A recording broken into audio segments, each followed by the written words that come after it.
Peace, everyone. Black High Priestess. I just wanted to do a quick upload about vampires, a quick introduction of vampires, how to detect them, and some things to help you detect vampires. Psychic vampires and vampires, the bloodline vampires. So vampires are any race. Vampires are not just people who are lepers or people who are recessive genetic. Vampires can look any ethnicity. The way to detect a vampire is through some traits and behaviors I'm going to talk about. So one of the first things is they tend to have the letter V in their name. Usually it's in their first name somewhere, but it could be in any name they have. You know, some cultures have more than one name. You know, they have surnames and some people, they have slave names and things like that. So whatever culture you're in, however many names, in America, you typically have a first name, a last name, and a middle name is optional. I know in some cultures you have, you may keep the name of the mother and the father. You may have married into a name, but for all intents and purposes, within the first name there will usually be a V. Another way to detect a vampire is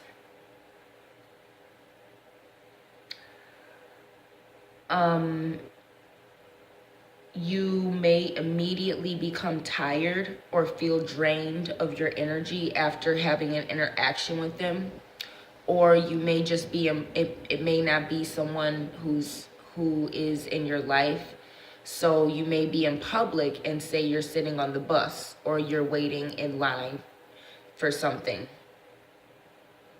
and someone is standing next to you or they come next to you. You notice that you feel as if someone is intentionally sitting next to you, as if they're intentionally trying to, be around you, but they have no reason to interact with you. They're probably pulling from your energy. And if you start to feel tired within the first minute or two of that, and you kind of have that feeling like, they're imposing on you, they're probably a psychic vampire, an energy vampire. Psychic vampires would be people who you cannot stop thinking about, and you are either giving a lot of sexual thought and energy to this person. You're either fantasizing about them sexually a lot, or you may be upset at something that happened that they did, and you keep putting a lot of angry thoughts toward this person, maybe even hoping that something bad happens to them. These are form of psychic vampires who they are pulling your thoughts. The thoughts and emotions that you accumulate while thinking about them, they're actually pulling energy from afar. An energy vampire, again, it would be that person who comes around you, is pulling your energy, trying to make you feel tired. Another form of energy vampire would be someone who consistently is asking you questions that they know the answer to. Questions that they don't need to ask, or questions that you feel they already know the answer to, or you feel like they're playing dumb, or they're kind of acting like a newborn baby who needs you to nurture them and hold their hand through something, but you know they are capable of doing it, that's an energy vampire. That's somebody who is intentionally trying to make you do the work for them by asking you questions. Through you answering those questions, you are giving them energy that they already know the answer to, but you taking the time to explain it to them as if they're dumb is taking energy from you. All right, those are forms of energy vampires.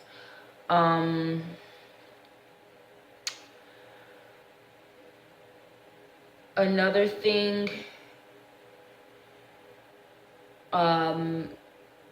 garlic, crosses, and silver bullets do not harm vampires. Do not ward off vampires, and they do not invoke an allergic reaction in vampires. If you want to banish an actual vampire and create an allergic reaction, you need solar energy, not lunar energy. Lunar energy deals with silver. Vampires love garlic and crosses for particular reasons of the occult. So understand, vampires are the ruling class now. So things and information that you may have learned or been taught could have been taught by the vampires as misinformation. So if you want to invoke an allergic reaction in a vampire, you need solar energy, which means you need sunlight, not UV, not false UV rays, but actual solar sunlight from a sun source. So again, that dealing with the sun being fake and theories of that, is another thing. So again, sunlight, sun rays. For some reason I'm being told not ultraviolet, but solar rays. And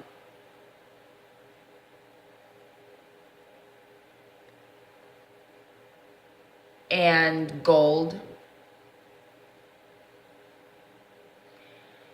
And the number one thing that you can use to protect against vampires is the mirror. Because they fail to have a reflection. Because you're dealing with the lack of soul, which deals with the solar energy. That's why you need sun solar energy to destroy a vampire in your life. In any way. And that includes the energy vampires, the psychic vampires as well. So, keep that in mind. You do need sun solar energy. The lunar energy it empowers them. That's that death energy that they are empowered by death energy. So that's why they need to feed off of life energy, because there's still a form of a parasite. So another way to notice a vampire in your life is, again, they tend to have the letter V in their name, usually within the first name. I'm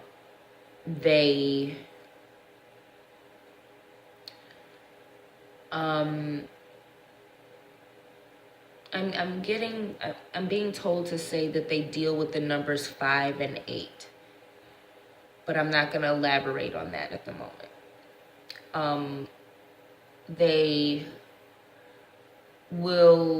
You may notice them starting to dress like you, maybe act like you in certain ways.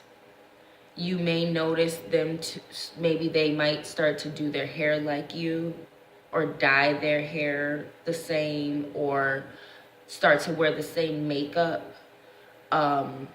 With guys and stuff, you know, they, not gender specific, but because you know, but I'm just, this is for men or women.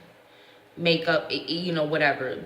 It's they may start to pursue the same person that you're interested in.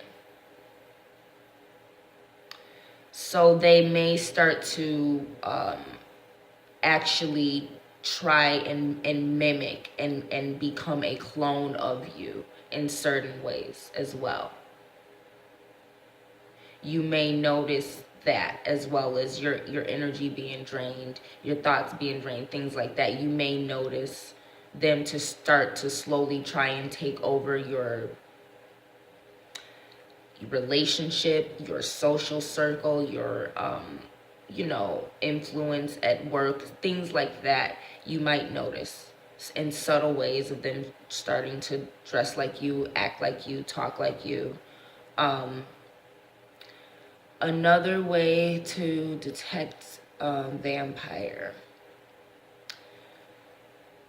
Vampires are like incubus and succubus. So in terms of African spirituality, the Orisha, Oya, and Shango, their marriage is kind of can represent the way the incubus and the succubus work together and have that that vampire energy, where they may go feed off of another person's sexual energy, but they're essentially bringing that back to feed their marriage and their union. It may seem like they're stepping out or they're cheating, but what they're actually doing is they're sending their partner out to bring them back energy, whether it be the Shango care aspect, sending out a woman to, you know, feed off of a man, you know what I'm saying, and but it doesn't work out. She goes back with the guy, or, you know, which this tends to be more so because of the dynamic. Usually it's a guy going out, you know what I'm saying, feeding off of women's sexual energy, but he's really in love with one particular woman, and he's really just you know, getting them you know, heightened and aroused and in love, so he can bring that energy back to the succubus, and she can feed off of it through him.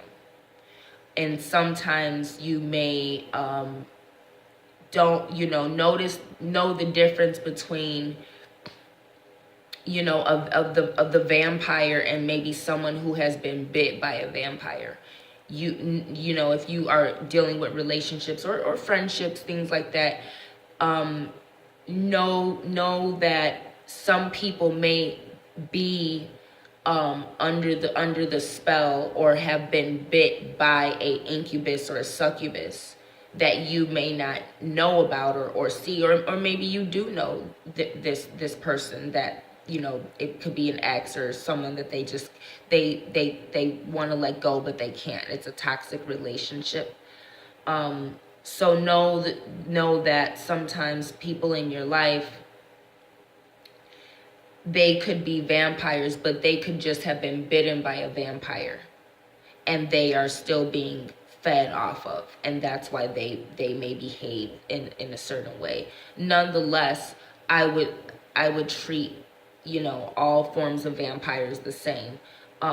Detach them, you know, as if they are leeches. Get your solar energy up, you know, wear gold and everything. Definitely wear black, obsidian. Oh, definitely salt. Salt, mirrors, and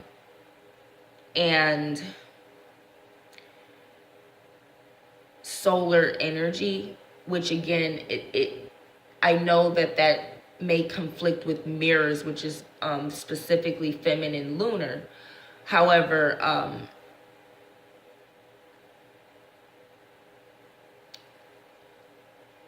the mirror deals with the soul within. Like I said, it deals with the soul, solar energy, and being a reflection of that, not actually being the Death Star itself, but mirror dealing with the water more than the moon in that instance. So, having said that, again, cleanse with fire and cleanse with water. So take a salt water bath, take a white salt water bath, meaning use white salt, Epsom salt, vanilla salt, or just regular, white iodized salt. But make sure that the salt is white, and take a salt bath, cleanse yourself. you know, I would suggest, again, white soap as well.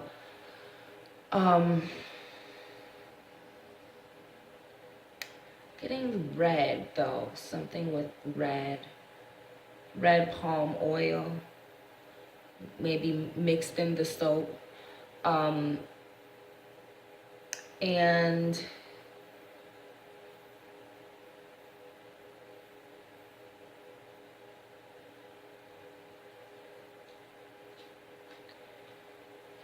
you want to be careful of inviting vampires in. Don't invite them in. They need permission to enter your home. They need permission to enter. So a vampire cannot enter without your permission, but they can seduce and allure you, but they can't enter without your permission. So if you you may want to work on uninviting the vampire out of your life, but I would not recommend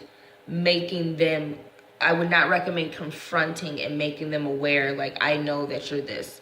That would be probably the last thing I would recommend. And I would recommend you be extremely powerful if you're going to confront a vampire. You need to be a vampire slayer. But I would recommend, slowly releasing the bond and playing along, but after having, warded off getting your evil eye. And if you use evil eye, make sure it's always facing away from you. Because if it faces in, you are bringing all of that jealousy, enemies inward toward you. So be careful with the evil eye. Make sure it's always facing outward. And if you have one that is circular all around, make sure you know how to use that as a pendulum, as a tool. Make sure you know how to use that, because again, the evil eye can easily reverse if you don't know how to use it. So stick with the mirror, and same thing with the mirror. Keep reflected away from you.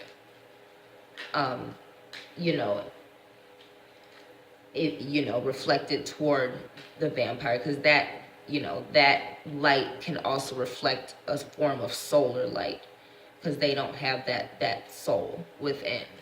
That's why they have to take on a person's character once they, bite them or start to feed off of them.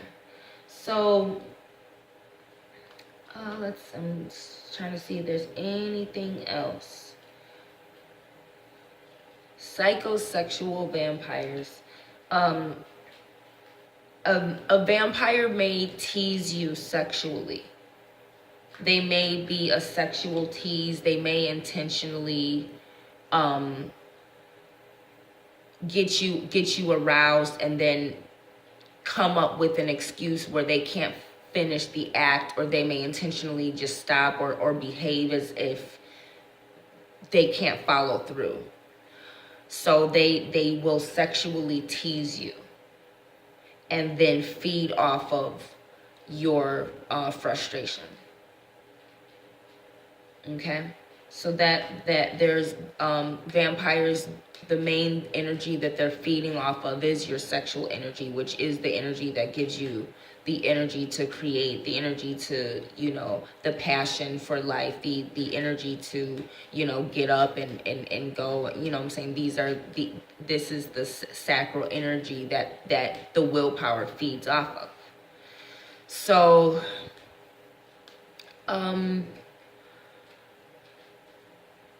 do be careful. Vampires are very seductive, very, very attractive. And they may look like they have fangs, but I would more so pay attention to the eyes.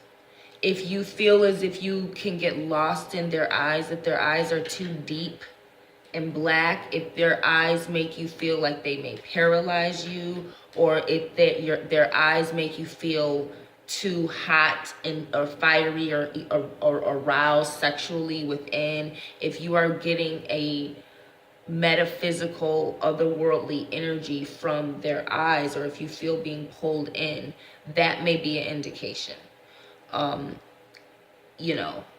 So I hope this helps. Let me know if y'all have any questions. This is just a quick introduction of to vampires and how to detect them, and some of the type of vampires there are. So do be careful of that in 2018. Do pay attention.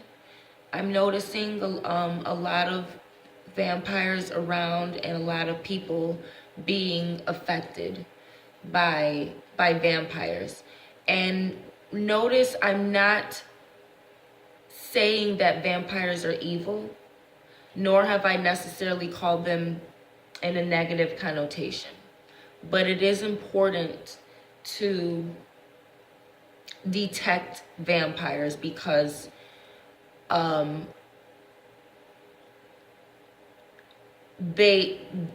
parasitic entity, or a parasitic being that by nature needs a host to feed off of.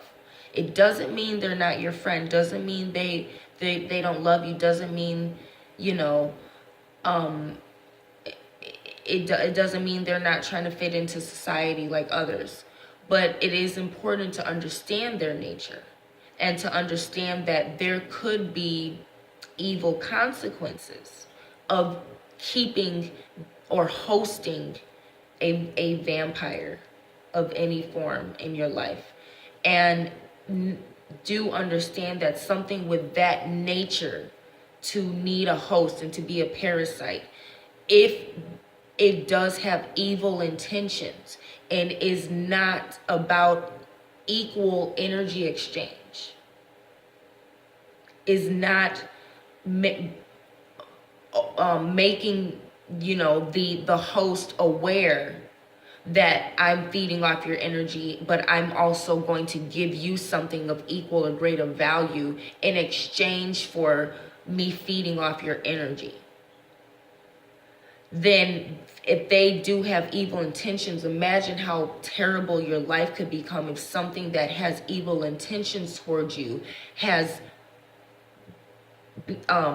burrowed itself in your soul and is feeding on you from the inside out, the same way parasites do. All right, so think about that. Think about the people in your life.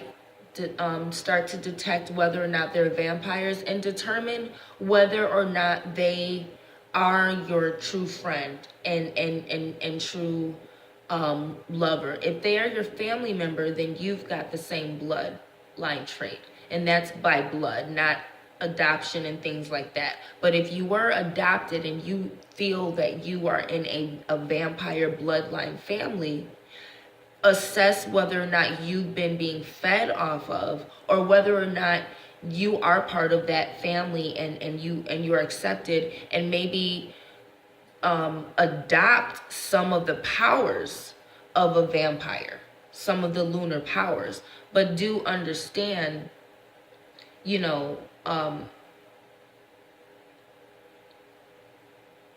if you are not of that bloodline, you may adopt some traits and learn it, but your blood can still be fed off of. And if you are around predominantly vampires, be careful, you know.